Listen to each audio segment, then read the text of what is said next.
Lalu bagaimana dengan seseorang yang dia meyakini suatu kelompok, suatu golongan bahwa dia adalah keturunan Rasulullah Shallallahu Alaihi Wasallam, bahkan mereka mengklaim bahwa nasab mereka itu, kelompok tersebut adalah nasab yang paling sahih sedunia, tetapi sampai saat ini tidak bisa dibuktikan dengan data apapun. Bahkan tidak bisa dibuktikan dengan DNA. DNA-nya pun meleset jauh. Jangankan keturunan Nabi Muhammad Sallallahu Alaihi Wasallam. Sebagai keturunan Nabi Ibrahim saja tidak. Lalu tetap berhusnudzan. Padahal Allah Ta'ala sudah memerintahkan kepada Rasulullah Sallallahu Alaihi Wasallam dalam ayat yang pertama kali turun kepada beliau, Iqra, bacalah. Karena bacaan, ya, karena dengan membaca terbukalah jendela pengetahuan dan wawasan bagi seorang manusia untuk menilai hal ini benar, hal ini salah, hal ini baik, hal ini buruk. Lalu, karena cintanya kepada golongan habaib itu, dan cintanya itu cinta buta, sehingga ketika sudah dihadapkan dengan fakta-fakta yang ada, lalu dia tetap memiliki keyakinan berhusnudzan bahwa para habaib adalah dzurriyyah Nabi Muhammad Sallallahu Alaihi Wasallam. Tentu ini bertentangan dengan ajaran agama itu sendiri. Bismillahirrahmanirrahim. Menjadi pecinta itu kampungan, orang udik, nggak terpelajar. Oke, kalau kita kepada Nabi, kepada sahabat, terus kelihatannya cintanya ke siapa? Cintanya ke pedangdut, cintanya ke artis, cintanya kepada bintang film, cintanya kepada orang yang seumur hidup minta sujud buat Allah Ta'ala. Itu yang kamu bilang modern, itu yang kamu bilang terpelajar. Cinta kepada penghuni neraka, cinta kepada budak nafsu, budak syahwat, pezina, waliyadzubillah min dzalik. Bahkan pelaku homoseksual mengidolakan mereka, kamu bilang itu terpelajar. Waliyadzubillah min dzalik. Lah, kita cinta kepada Nabi Muhammad, cinta kepada para aulia, cinta kepada para sholihin. Majelisnya Nabi ngajarin cinta, ngajarin kasih sayang, nggak ngajarin dengki, nggak ngajarin kebencian. Ada majelisnya Rasulullah, nggak ada baik kehormatan orang. Majelisnya Rasul Sallallahu Alaihi Wasallam, majelis khusyuk, majelis tawadhu, majelis yang ngajarin kita nggak menganggap diri lebih mulia dari muslim lain, dari muslim yang biasa-biasa aja, apalagi muslim yang luar biasa. Ngajarin kita keluar dari majelis tuh, kita diajarin sama guru kita tiap hadir majelis. Tahu gak di majelis siapa yang paling mulia? Siapa yang paling mulia di majelis? Yang paling mulia di majelis yang merasa dirinya paling kurang, yang merasa dirinya paling rendah, yang merasa dirinya itu paling hina, maka dia yang paling mulia di sisi Allah Subhanahu wa Ta'ala. Kita diajarin oleh guru-guru kita demikian. Pembahasan mengenai muhibbin, ya. Jadi video ini dalam rangka untuk membela para muhibbin, bahwa para muhibbin itu berada pada jalan yang benar. Jalan yang diridhoi oleh Allah, jalan yang diridhoi oleh Rasulullah Sallallahu Alaihi Wasallam. Boleh. Asalkan jangan cinta buta. Cinta buta itu dilarang.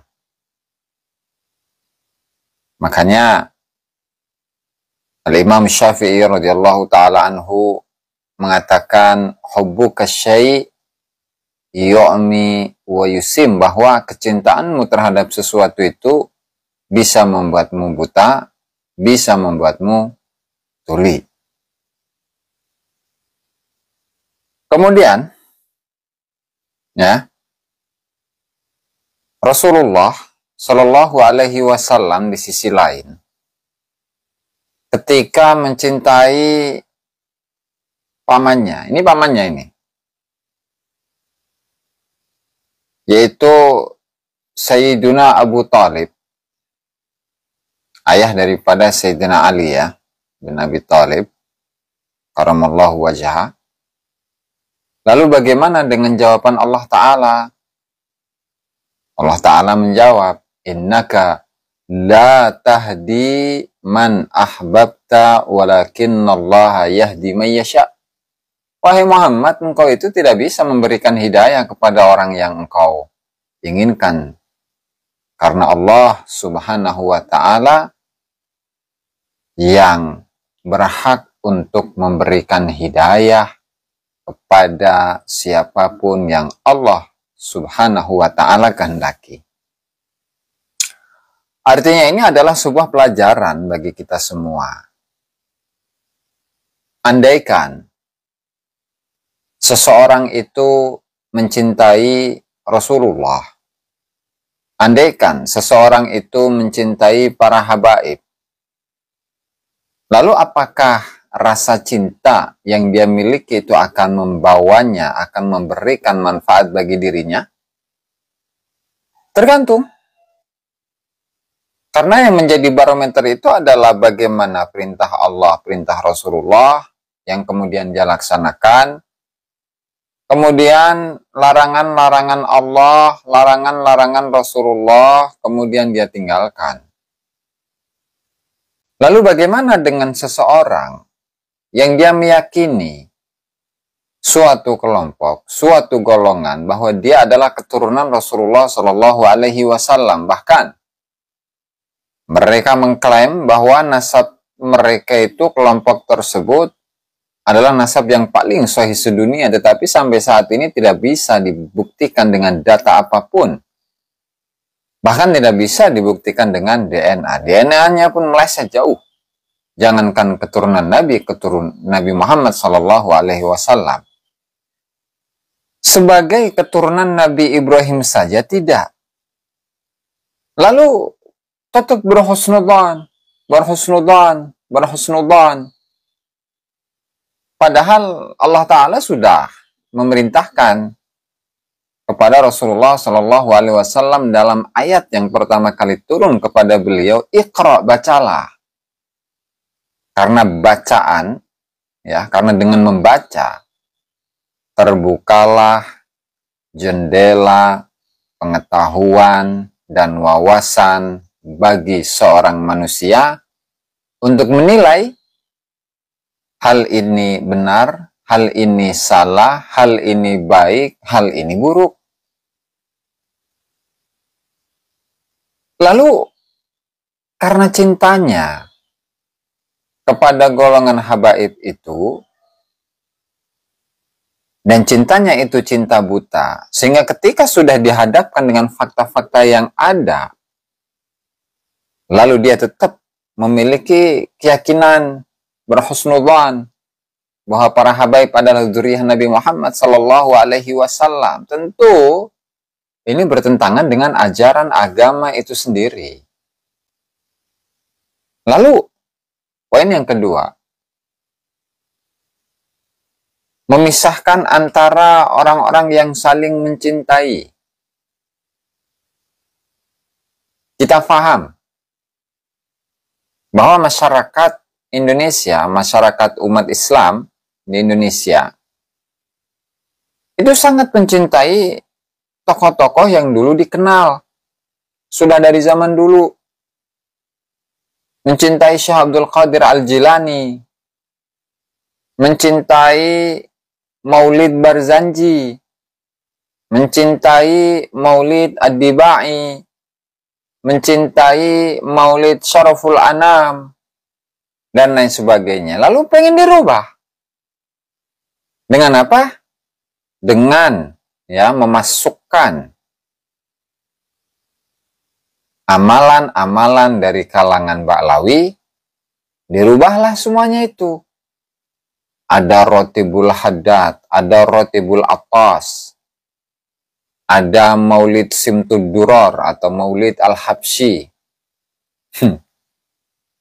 Kemudian tokoh-tokohnya pun diperkenalkan. Tokoh-tokoh para habaib, Al-Imam, Al-Faqih, Al-Muqaddam, Al-Ustadul A'zam, Muhammad bin Ali Ba'alwi. Diperkenalkan dengan tokoh-tokoh para habaib, Habib Abdullah Al-Haddad. Ya kan? Kemudian diperkenalkan bahwasannya Pulau Jawa ini Bintu Tarim, putri atau anak perempuannya Tarim. Diperkenalkan bahwasannya Indonesia ini, Jawa ini adalah milik Aulia Tarim. Karena semua, mulai dari ujung timur sampai ujung barat, semuanya adalah para orang-orang Tarim. Lalu sebenarnya, yang ingin merusak tatanan, yang ingin merusak tradisi dari masyarakat yang sudah dicintai, di mana tradisi ini sudah dicintai oleh masyarakat dan memisahkan antara seseorang yang mencintai dan yang dicintai itu siapa? Nah, sudah tahu jawabannya. Poin yang ketiga, di mana dalam majelis Rasulullah Sallallahu Alaihi Wasallam itu, yang terbaik dari mereka itu adalah orang yang merasa rendah, orang yang merasa dirinya paling rendah di antara yang lain dan tidak merasa dirinya lebih mulia, lebih utama daripada orang muslim lainnya. Lalu bagaimana dengan statement yang disampaikan oleh Ketua Umum Rabithah Alawiyah? Ketua Umum ini, bayangkan. Ketua Umum Rabithah Alawiyah mengatakan apa?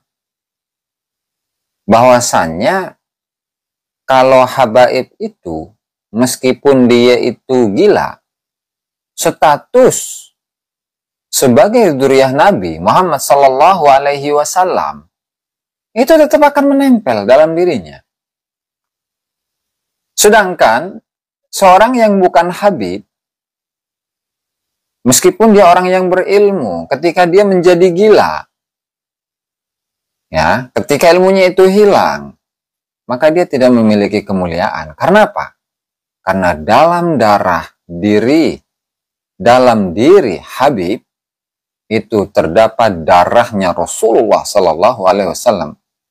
Ini ketua loh, ketua umum.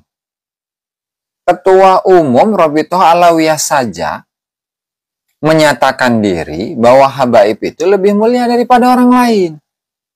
Harusnya nasihat ini yang disampaikan oleh Habib bin Jindan ini, ya, itu disampaikan kepada Ketua Umum Rabithah Alawiyah. Bukan malah menuduh orang lain itu, ya, berupaya untuk memecah belah, memisahkan antara muhibbin dengan habib. Ya, ini mau didengarkan ini. Mau didengarkan. Ya, coba kita simak ya bersama-sama bagaimana yang disampaikan oleh Bapak Taufik As-Saqqaf, ya, dalam sebuah videonya 5 tahun yang lalu nih, sudah lama ini, 5 tahun yang lalu. Artinya di tahun 2020-an ya. Oke. Silakan simak. Tuh. Ciri tertentu, tapi bagi orang yang terbuka hatinya, maka mau tidak mau di situ ada tersimpan kekhususian Rasulullah SAW. Nah, kekhususian Rasulullah SAW. Nah, itu kita lihat bagaimana orang-orang dahulu itu mentakdim daripada ahli bait, walaupun orang biasa. Ahli bait maksudnya itu habib ya. Dia menyaksikan ada di tubuh tadi itu mengalir daripada bid'atul Mustafa. Nah, kita lihat kiai dulu, dilihat bagaimana. Karena Ibnu Arabi ketika ditanya mana yang lebih kita dahulukan, alim yang bukan sayyid atau sayyid yang diakhiri. Kalau kita mau mendahulukan misalnya, ini hanya gambaran ya, terserah antum gitu ya. Ini hanya gambaran bagaimana mereka itu bisa menyaksikan dengan ainul basirahnya. Takdimnya itu adalah bukan kepada syakhs, pada orang itu.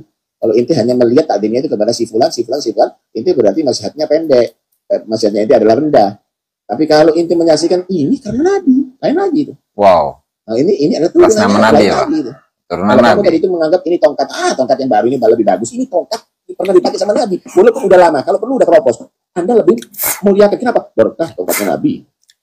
Kalau kamu lihat kain yang dipakai sama Nabi, itu sudah membetul yang sekarang. Tapi yang baru itu banyak dari sutra itu dari. Ya, kamu tidak lihat nasihatnya lain. Kamu hanya mengukur dengan mata kepala kamu, bukan ainul basirah. Tapi mereka sudah terbuka. Ainul basirah ya. Allah. Mereka melihat di situ ada bid'atul Mustafa pada Allah. Dalam dirinya itu terdapat. Itu mengagungkan dia dari itu bersambung dengan Nabi Shallallahu Alaihi Wasallam. Darah Rasulullah. Ibnu Arabi ditanya mana yang lebih dahulukan, sayyid jahil atau yang bukan sayyid tapi alim? Ya, sayyid jahil. Kenapa? Karena kalau sayyid ini dikasih penyakit junun. Apa junun? gila. Apakah hilang kesakitannya? Enggak. Si alim, kalau dikasih junun, hilang ilmunya. Syaraful ilim akan hilang dengan junun. Amma syaraful nasab tidak akan hilang. Ma yazul bil junun dengan junun. Ini mazhabnya lain. Wow. Kita lihat kiai dulu. Maksudnya lain. Itu. Jadi statement yang disampaikan oleh Bapak Novel bin Jindan itu kembali kepada diri sendiri. Ya. Kembali kepada diri sendiri. Artinya kita sebagai umat Islam ini, bangsa Indonesia, ya harus sadar lah. Harus cerdas, bisa membedakan mana itu doktrin dan mana itu ajaran Rasulullah Sallallahu Alaihi Wasallam dan juga ajaran Allah Subhanahu Wa Taala. Wallahul muwaffiq ila aqwamit thoriq. Wassalamualaikum warahmatullahi wabarakatuh.